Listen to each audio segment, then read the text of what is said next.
आज के हमारे वीडियो का टॉपिक है GSTR 1 रिटर्न टैली प्राइम से डायरेक्ट जीएसटी पोर्टल पे कैसे अपलोड करेंगे। स्टेप बाय स्टेप करके सारे प्रोसेस को हम समझने वाले हैं। यहाँ पर ना हम कोई JSON फाइल जनरेट करने वाले हैं, ना ही कोई एक्सेल या CSV फाइल जनरेट करने वाले हैं। डायरेक्ट GST पोर्टल पे GSTR 1 का डाटा अपलोड करना है।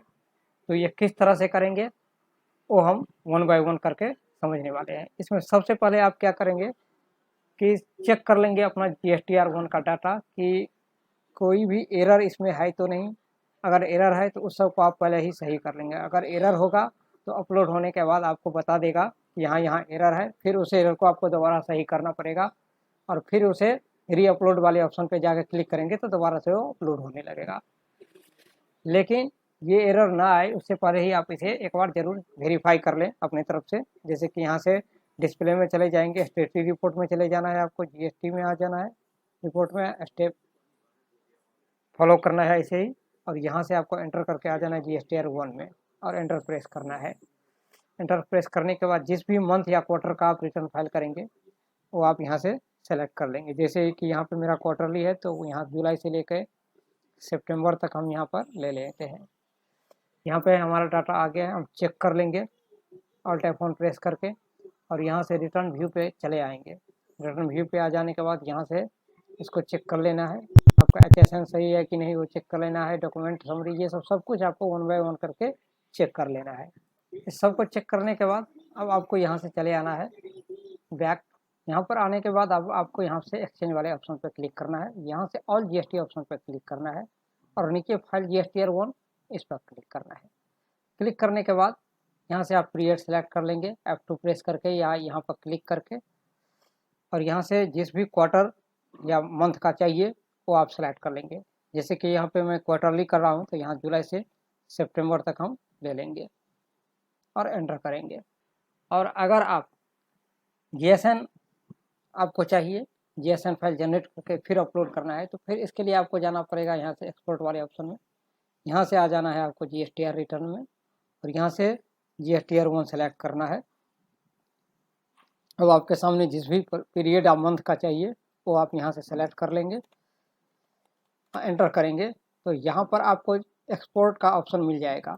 इस पर क्लिक करेंगे, यहाँ से कॉन्फ़िगर कर लेंगे, शो मोर वाले ऑप्शन पे चले जाएंगे, एंटर कर लेंगे। यहाँ से आपका JSON फाइल जनरेट करने का ऑप्शन आ रहा है। अगर नहीं आए यहाँ पे तो यहीं पे आपको एंटर करना है प्रेस, और यहाँ पे CSV फाइल एक्सेल में या JSON में किस में चाहिए फाइल कौन से फॉर्मेट में वो आपको यहाँ से सेलेक्ट कर लेना है।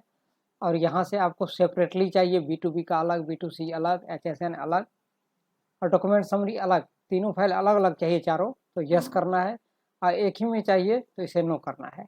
जहाँ पे भी आप सेव करेंगे वो सिलेक्ट कर लेंगे ड्राइव को, और यहाँ पे चाहते हैं कि ड्राइव ये सेव होने के बाद ओपन हो जाए वो फोल्डर तो इसको यस रखना है, नहीं तो इसको नो कर देना है। तो यहाँ से इस तरह आप JSON फाइल जनरेट कर सकते हैं और फिर उसे अपलोड कर सकते हैं। और ये तो हो गया एक्सपोर्ट का ऑप्शन। यहीं पे आपको फिर से दोबारा से सेंड ऑनलाइन का भी ऑप्शन मिल जाता है, तो आप यहाँ से भी सेंड ऑनलाइन कर सकते हैं एक्सपोर्ट में जा करके। और दूसरा ऑप्शन है यहाँ से एक्सचेंज में भी जा करके आप यहाँ से भी कर सकते हैं। तो दोनों ऑप्शन आपके सामने है, दोनों में से जहाँ से आपको सुविधा हो आप वहाँ से कर सकते हैं। अब यहाँ से आपको सेंड वाले ऑप्शन पे क्लिक करना है। क्लिक करने के बाद यहाँ पर आपको आ जाएगा ये डिटेल, और यहाँ पे कंटिन्यू फाइलिंग पे आप क्लिक कर देंगे। यहाँ पे आपके सामने यूजर्स नेम आ जाएगा और यहाँ आपका जो रजिस्ट्रेशन है वो रजिस्ट्रेशन नंबर आ जाएगा। अगर ये इस दोनों से पहले ये मेरा सेव है तो इसलिए डायरेक्ट यहाँ पे ये डाटा आ चुका है, यूजर्स नेम और रजिस्ट्रेशन डिटेल। नहीं तो आपके सामने फर्स्ट टाइम अगर आप ओपन करेंगे इसे तो आपके सामने यहाँ पे कुछ इस तरह से डिटेल आएगा। पहले यूजर नेम फिल करने का, तो यूजर नेम अगर आप फिल करके सेव कर लेंगे एक बार तो आपके सामने बिल्कुल इस तरह से डाटा आ जाएगा डायरेक्ट। फिर यहाँ से आप सेंड OTP पे क्लिक करेंगे। जैसे ही आप सेंड OTP पे क्लिक करेंगे ये कह रहा है कि आपका OTP जो है आपके रजिस्टर्ड मोबाइल नंबर या मेल ID पे गया है, वो OTP आप यहाँ पे फुलफिल करेंगे। अगर नहीं गया होगा तो यहाँ से आप रीसेंड भी कर सकते हैं। यहाँ पर हम OTP फुलफिल कर देंगे 46 8672 और एंटर पे प्रेस करेंगे।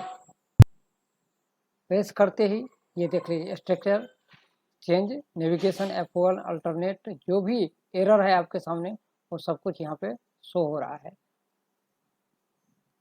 यहाँ पर ये कह रहा है कि 1/5/2025 से B2B और B2C समरी का डिटेल अलग अलग हो गया है, जो कि आपके टैली में सेट नहीं है। तो पहले उसे सेट कीजिए और फिर इसे दोबारा से आप रिसेंड करें। क्या करना है, फिर से एक्सचेंज वाले ऑप्शन में आ जाना है, यहाँ से GST वाले ऑप्शन पर क्लिक करना है।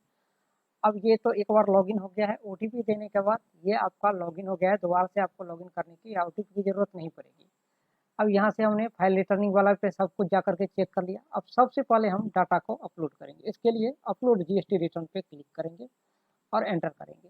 यहाँ से कह रहा है आपको GST ईयर 1 सेलेक्ट कर लेने के लिए, एंटर करने के लिए पीरियड जिस भी पीरियड का चाहिए वो पीरियड आप यहाँ से सेलेक्ट कर लेंगे, एंटर करेंगे। एंटर करने के बाद एक बार अगर आपने इसे ये इसका JSON फाइल जनरेट कर लिया है और शो नहीं हो रहा है, इसे दोबारा से देखने के लिए आपको क्या करना पड़ेगा, यहाँ से आपको बेसिक ऑफ वैल्यू पे क्लिक करना है और ऊपर वाले ऑप्शन को इसको यस करके कंट्रोल इसे सेव कर देना है। तो ये दोबारा से आपके सामने आ जाएगा। अब यहाँ से सेंड ऑनलाइन पे क्लिक करेंगे तो आपका डाटा जो है अपलोड होने लगेगा। यस करेंगे, एंटर करेंगे, ये डाटा आपका प्रिपेयर हो रहा है। जैसे जैसे जो है सब 1 बाय 1 करके आपका अपलोड सक्सेसफुली हो गया है, जुलाई से सितंबर तक का। अब एंटर यहाँ प्रेस करेंगे, ये आपका अपलोड हो गया है। अब आप इसे जा करके चेक कर सकते हैं। ये यहाँ से GST पोर्टल पे आ जाएंगे। लॉगिन करने के बाद आपको यहाँ से रिटर्न डैशबोर्ड पे आ जाना है। सितंबर, जुलाई टू सितंबर सेलेक्ट करके सितंबर मंथ को सेलेक्ट करके सर्च करना है और यहाँ से GST ईयर 1 पे क्लिक करना है। क्लिक करने के बाद अब आप देख लीजिए आपका ये B2C अपलोड हो चुका है। HSN समरी और डॉक्यूमेंट समरी सब कुछ अपलोड हो चुका है। आपको कुछ भी JSN के जनरेट करने की ज़रूरत ना है, ना CSV फाइल जनरेट करने की ज़रूरत पड़ा, ये डायरेक्ट आपके पोर्टल पे अपलोड हो गया। इस केस में B2B नहीं था तो B2B अपलोड नहीं हुआ, जो भी था वो अपलोड हो चुका है। मतलब अगर आपका डाटा सही यहाँ पे परफेक्ट है तो आपको कुछ भी करने की ज़रूरत नहीं है। और जो भी एरर आएगा, जैसे कि इसमें एक एरर आ गया था तो आपको यहीं पे पता चल जाएगा क्या एरर आया है, तो उसे आप चेक करके दोबारा से इसे रीसेंड कर सकते हैं डाटा को। अब हम यहाँ से चलते हैं, स्किप करते हैं, इसका काम हो गया है। अब आगे जाएंगे पोर्टल पे। पोर्टल पे आने के बाद ये आपका रेडी है। अब यहाँ से जनरेट समरी पे क्लिक करेंगे। जनरेट समरी पे क्लिक करते ही फाइल को एक बार रिफ्रेश कर लेना है पेज को और यहाँ से प्रोसीड फाइल समरी पे क्लिक करना है। प्रोसीड टू फाइल पे क्लिक करते ही आपके सामने ये देख लीजिए B2C का डिटेल और यहाँ पर आ जाएगा आपका नीचे में HSN समरी का डिटेल और टोटल यहाँ पर A to Z डिटेल। इसी तरह से आपको चेक करके आ जाना है नीचे। आप चाहें तो इस समरी का डिटेल PDF फाइल डाउनलोड कर सकते हैं। फिर फाइल स्टेटमेंट पे आपको क्लिक करना है। फाइल स्टेटमेंट पे क्लिक करते ही यहाँ पे आपके सामने ये चेक बॉक्स का ऑप्शन आ जाएगा, इस पर क्लिक करना है। यहाँ पे ऑथराइज सिग्नेचरी को सिलेक्ट कर लेना है, जो भी होगा। तो सिलेक्ट करने के बाद आप डिजिटल के थ्रू DSC है तो DSC का सेलेक्ट करके इसे आपको फाइल करना है, नहीं तो OTP के थ्रू EVC पे क्लिक करना है आपको। OTP देने के बाद सबमिट करेंगे तो आपका GST रिटर्न फाइल हो जाएगा। यहाँ से आप डाउनलोड करके इसका रिपोर्ट रख सकते हैं। इस तरह हम बहुत ही आसानी से टैली से GST पोर्टल पे डाटा अपलोड करके रिटर्न फाइल कर सकते हैं। कोई भी JSN फाइल आपको जनरेट करने की ज़रूरत नहीं है, ना ही CSV फाइल, नहीं है।